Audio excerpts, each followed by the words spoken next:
Bonjour à tous et à toutes. Aujourd'hui, on accueille Olivier Cadieux de la MRC Abitibi. Bonjour, Olivier. Allô, allô, ça va bien? Oui, toi? Ben oui, très bien. Dans le fond, toi, tu es responsable de l'environnement à la MRC.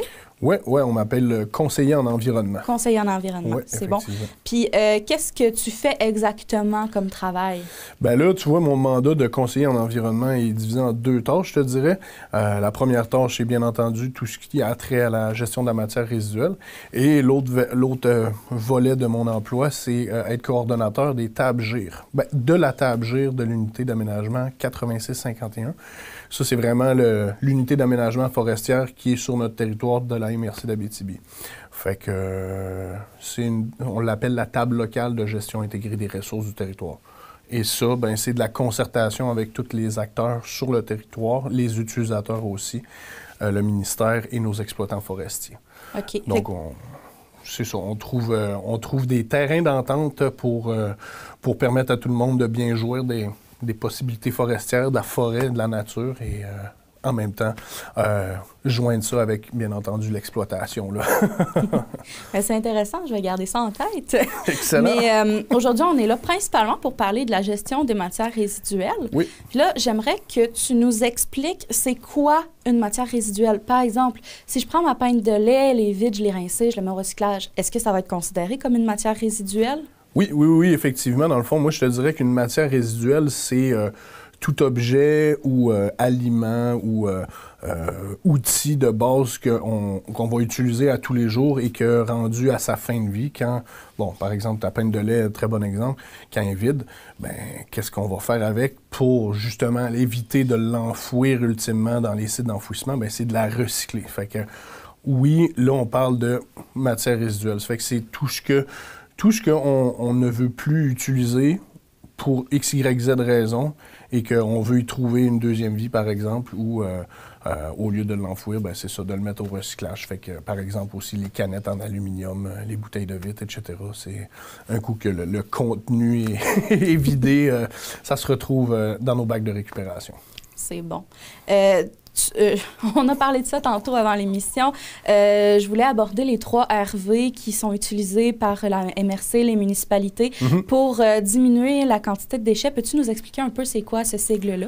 Oui, bien dans le fond, c'est un acronyme pour, on va dire, rendre la tâche plus facile à tout le monde, on va dire, de bien gérer sa matière résiduelle qu'on va avoir à tous les jours à gérer à la maison.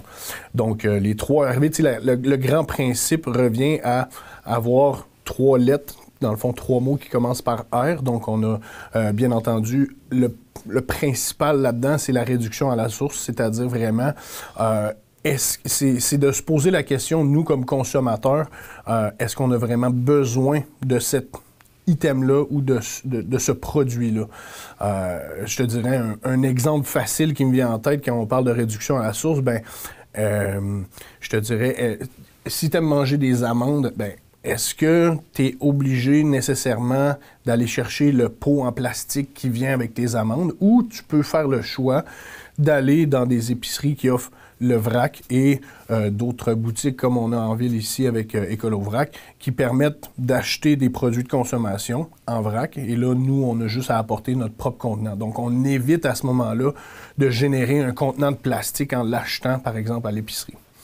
Fait que ça, c'est le premier des R. Ensuite, bien entendu, on a le réemploi. Donc là, à ce moment-là, je sais pas, par exemple, on décide de manger du spaghetti ce soir. On va à l'épicerie, on va chercher une sauce à spaghetti dans un bocal en vitre. Bien, qu'est-ce qu'on peut faire avec? Après ce bocal en vitre-là, bien, peut nous servir un coup rincé, lavé à, justement, c'est un contenant. Ben, on peut l'utiliser à plein d'autres utilités. Fait que ça peut devenir ta gourde, ça peut devenir le contenant pour aller chercher l'exemple là, des amandes à l'épicerie en vrac. Donc ça, c'est un bon procédé, je te dirais, parce que ça permet de ne pas générer plus de matière parce que tu vas le garder, ce bocal-là, ad vitam aeternam ou presque. Et puis, bien entendu, le dernier des R dans ce grand principe-là, c'est le recyclage. Donc, si on ne peut pas l'éviter à la source ou si on ne peut pas le réemployer, bien, on peut le recycler. Et là, son impact est moindre aussi, plutôt que de le jeter à la poubelle. Donc, toute matière recyclable, là, il y a des grandes catégories, mais ils sont quand même assez bien expliqués et assez bien aussi médiatisés, je te dirais, ces conditions-là de recyclage. On pourra y en revenir un peu plus tard si tu veux que je t'en donne un peu plus. Et puis, bien entendu, il y a le V dans ce, dans ce 3RV. C'est la valorisation, c'est-à-dire prendre un item qu'au lieu de ne pas l'avoir consommé, de l'utiliser d'une autre façon. Donc, par exemple, je sais pas, tu fais des rénovations chez toi, tu as une pile de vieux 2x4, par exemple, que tu sais pas trop quoi faire avec, tu vas le valoriser, par exemple, en construisant une cabane pour ton chien ou te décoller un projet de clôture ou quelque chose comme ça. Donc, on va le valoriser autrement que d'aller l'amener dans un centre de recyclage ou de valorisation.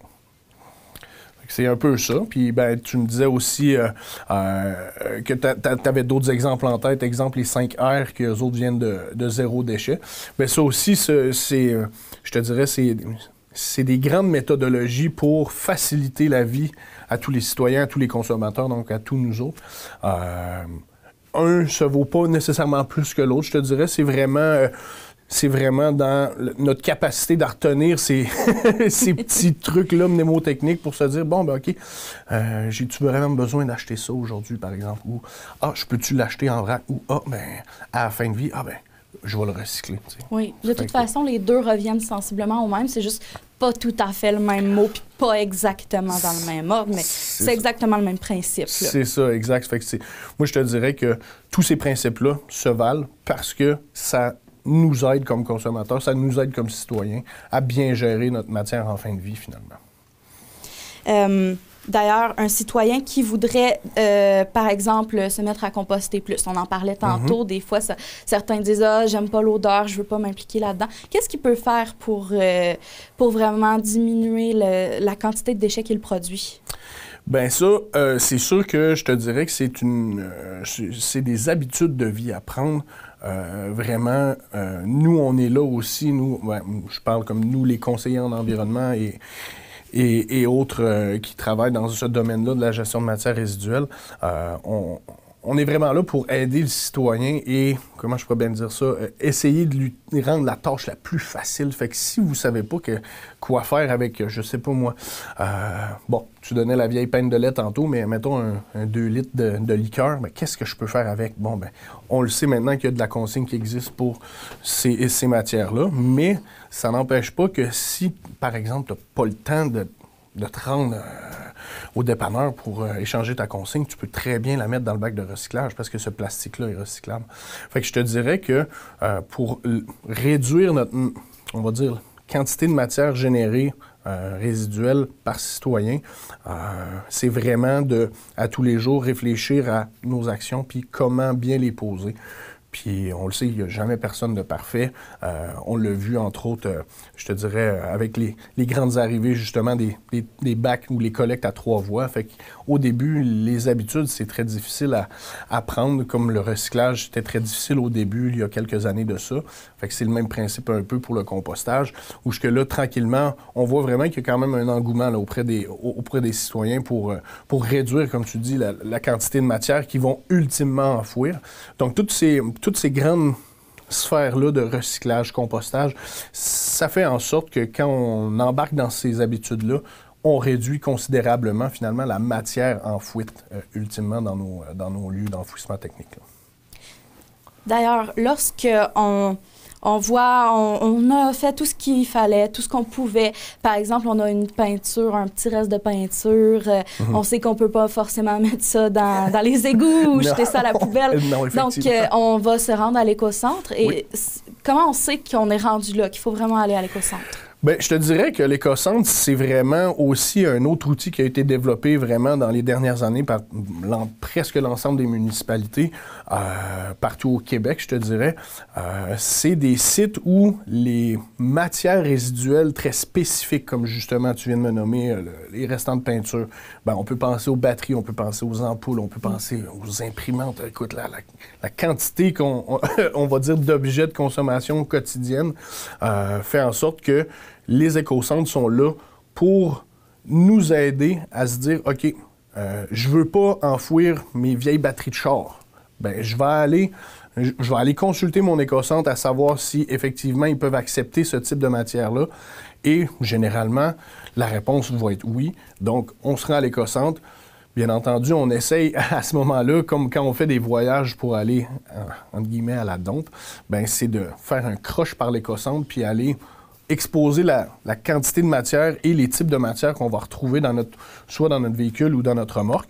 Et puis là, bien, avec les gens sur place, qui sont tout à fait très charmants et tout le temps très contents de voir les gens parce que pour eux, c'est de se dire, OK, bien, au lieu de remplir mon lieu d'enfouissement technique, ils viennent dans ma cour de mon éco-centre pour que ces matières-là soient après ça redistribuées à des recycleurs spécialisés. Fait qu'à ce moment-là, on évite effectivement l'enfouissement et c'est très bon parce que nécessairement, ça évite la pollution, etc., l'infiltration par les eaux usées, etc. Donc, c'est vraiment un grand principe ou un bel outil qui est mis à la disposition de tous, finalement. Et puis, bien entendu, sur notre territoire, on en a quelques-uns. Et puis, pour les municipalités qui n'ont pas, ce type de centre de traitement-là, ont souvent des ententes intermunicipales. Ça fait que ça permet aux gens qui n'habitent pas nécessairement à Amos de se présenter avec, pièce d'identité. Puis, s'ils ont une entente avec entre villes, ils peuvent très bien déposer leur matière à l'éco-centre et ils savent que ça sera recyclé et ça sera revalorisé par la suite par des entreprises plus spécialisées dans ces traitements de matière-là. Ça fait que c'est pour ça que l'éco-centre, c'est aussi un très bon outil à la disposition de tous, là. On sait aussi qu'il y a des matières qui sont pas forcément, qui pourraient être recyclées, mais qui ne le sont pas. On parlait tout à l'heure plutôt de compostage avec les mouchoirs qu'on peut pas mettre au compost à cause de la pandémie. Ouais. Bon, je pense par exemple au styrofoam, on sait que ça se recycle, mais on n'a pas les installations au Québec. C'est ça. Bien, ça, tu vois, l'exemple que tu donnes est tout à fait probant. Le styromousse, le styrofoam, on va l'appeler styromousse en bon français, effectivement, hein. C'est que, comme tu l'as mentionné, il y a très peu d'usines sur le territoire, d'usines d'entreprises sur le territoire québécois qui vont assurer ce recyclage-là de ce type de plastique-là. Donc oui, effectivement, c'est difficile de justifier, par exemple, que on va, par exemple, je sais pas, on va prendre l'exemple de Amos. OK, Amos, on décide que on recycle le plastique numéro 6, mais ça voudrait dire que dans la chaîne de transport, à un moment donné, on fait des ballots de matière recyclable, des ballots de matière plastique 6 à ce moment-là, parce que c'est le petit sigle qui est rattaché au styromousse. Et puis là, de se dire, OK, est-ce que l'impact environnemental de noliser des camions ou des trains ou toutes sortes d'autres types de transporteurs vers des centres de tri ou de traitement aux États-Unis, est-ce que ça vaut vraiment la peine? L'impact environnemental à ce moment-là est vraiment dur à justifier de noliser des quantités pour faire ça. Mais il y a quand même quelques municipalités au Québec qui ont trouvé le tour, je te dirais, d'avoir des recycleurs sur leur territoire quand même de plastique numéro 6. Donc, c'est peut-être de s'inspirer des fois de nos collègues ou des autres municipalités sur le territoire québécois qui pourraient peut-être déboucher sur des nouvelles idées. Mais effectivement, comme tu dis, plastique numéro 6, très difficile à recycler, là. Là, tu nous parles de plastique numéro 6. Je vais te poser une colle, là. Plastique numéro 1, 2, 3. Oui. Comment les gens peuvent savoir à quoi ça correspond? Pourquoi ça existe, en fait, ces numéros-là? Bien, je te dirais que ces numéros-là, ces sigles-là, à la base, sont pour, justement, nous, le citoyen, le consommateur, à mieux identifier le type de matière résiduelle que c'est et l'ensemble des emballages, des contenants plastiques vont avoir ce sigle-là, donc on va dire le petit triangle avec le ruban Rubéus. De 1 à 7, c'est tous des types de plastiques différents. Et puis, ben, comme on fait beaucoup de, on va dire, campagnes de sensibilisation et tout, pour rendre la vie plus facile à tout le monde, justement, ben, on dit tous les types de plastique. Quand vous voyez les sigles, les 1 à 7, ben, vous le savez maintenant, parce que là, on partage l'information au maximum, que tous les types de plastique, hormis le 6, sont recyclables. Donc, c'est vraiment pour rendre la vie plus facile de se dire, OK, j'ai fini mon jus de canneberge, j'en remets le bouchon dessus, un petit rinçage rapide avec une vieille eau de vaisselle, on met ça dans le bac de recyclage et, entre guillemets, on peut avoir l'esprit tranquille parce qu'on sait que ce type de plastique-là va être recyclé. Par contre, malheureusement, le 6, comme on vient de l'aborder, est pas recyclé ici présentement, dans les grandes régions, un peu partout au Québec, là, mais c'est ça, il y a quand même des opportunités. Tu sais, je te dirais que quand on peut prendre l'exemple, on va revenir avec le styrofoam, un styromousse, ben si on veut pas le jeter, ben on peut quand même repenser à notre hiérarchie des 3 RV ou des 5 R et se dire, ben qu'est-ce que je peux faire avec ma vieille barquette, je sais pas moi, avec des restes, ben pas des restants, mais tu sais, un reste de steak haché, ben on la rince vite fait à l'eau chaude avec, bon, savon, etc. Puis, ben on a une petite famille, on décide de faire de la peinture, ben ça peut nous servir de tablette pour mettre toutes nos gouttes de peinture à l'intérieur, puis, ben ça va être réutilisé un nombre incalculable de fois si on décide que ça devient notre matériel de bricolage, par exemple. Donc, il y a quand même des options qui s'offrent à nous. C'est juste, des fois, il faut être un petit peu créatif aussi là-dedans. Là. Surtout, ben, on va dire, à valoriser le styromousse, là, en particulier. J'ai déjà eu aussi des collègues à moi, des amis qui, très, très grands chasseurs et pêcheurs, qui, eux, à chaque fois qu'ils allaient à l'épicerie pour s'acheter des morceaux de viande, gardaient systématiquement ces petites barquettes-là en styromousse parce qu'un coup la chasse terminée ou la pêche terminée pouvaient très bien mettre leur morceau de viande ou leur morceau de poisson dans cette barquette de styrofoam-là, la mettaient sous vide puis le rangeaient au congélateur pour se faire des repas pour plus tard. Fait que c'est tout le temps ça, tu sais, chacun a ses propres petites méthodes, a ses propres petites idées pour éviter d'enfouir une quantité de matière X, Y, Z ou un type de matière X, Y, Z, et c'est là que c'est intéressant. C'est pour ça qu'on essaye aussi des fois de donner la parole aussi aux gens pour dire, écoutez, c'est quoi votre truc à vous, là? C'est quoi qui marche pour vous? Ben, si ça marche pour vous, peut-être que ça va marcher pour d'autres, puis on partage la bonne nouvelle à ce moment-là. De quelle façon vous faites pour partager la nouvelle à la MRC? Bien, nous, je te dirais que présentement, on est beaucoup on essaie d'être très présent dans les médias plus traditionnels, je te dirais.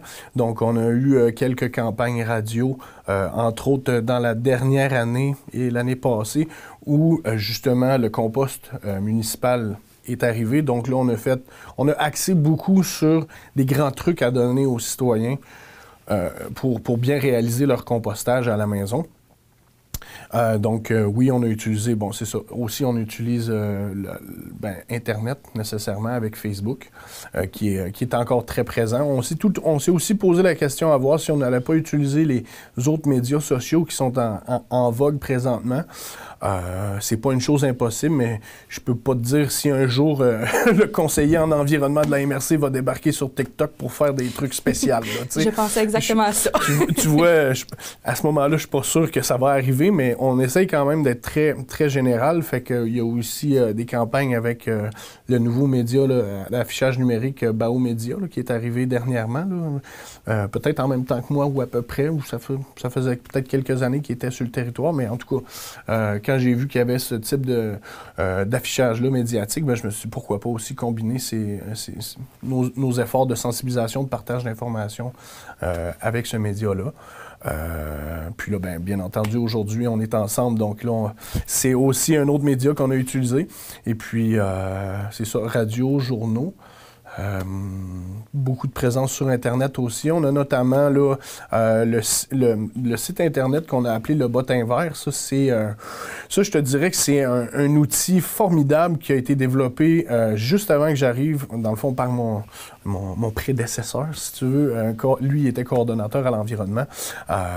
Et ils ont mis beaucoup d'énergie à créer un site Internet qui s'appelle le Bottin Vert, qui permet aux citoyens de la MRC d'Abitibi d'aller chercher exactement à quel endroit il peut aller déposer sa matière résiduelle de tout genre. Ça me ramène à la première question que je t'avais posée. Dans le fond, toi, ce que tu fais à la MRC, c'est vraiment d'être là pour les gens.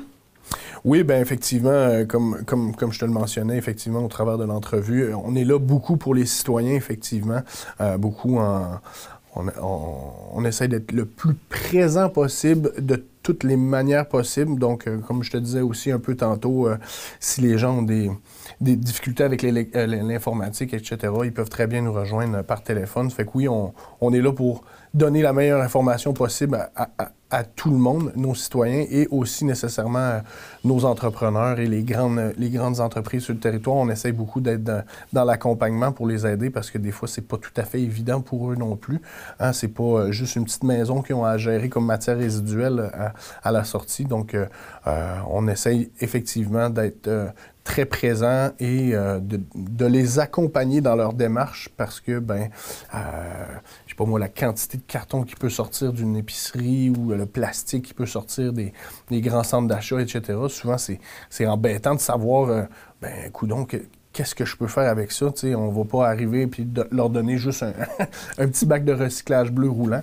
Fait que c'est vraiment d'être présent pour eux aussi, puis de les outiller, de les aiguiller sur les bonnes alternatives qui existent sur notre territoire. Donc, c'est très complet. On essaie d'être le plus réactif possible aussi. Pas tout le temps être assis à notre bureau et à regarder le temps aller, là. Est-ce que tu veux dire le mot de la fin?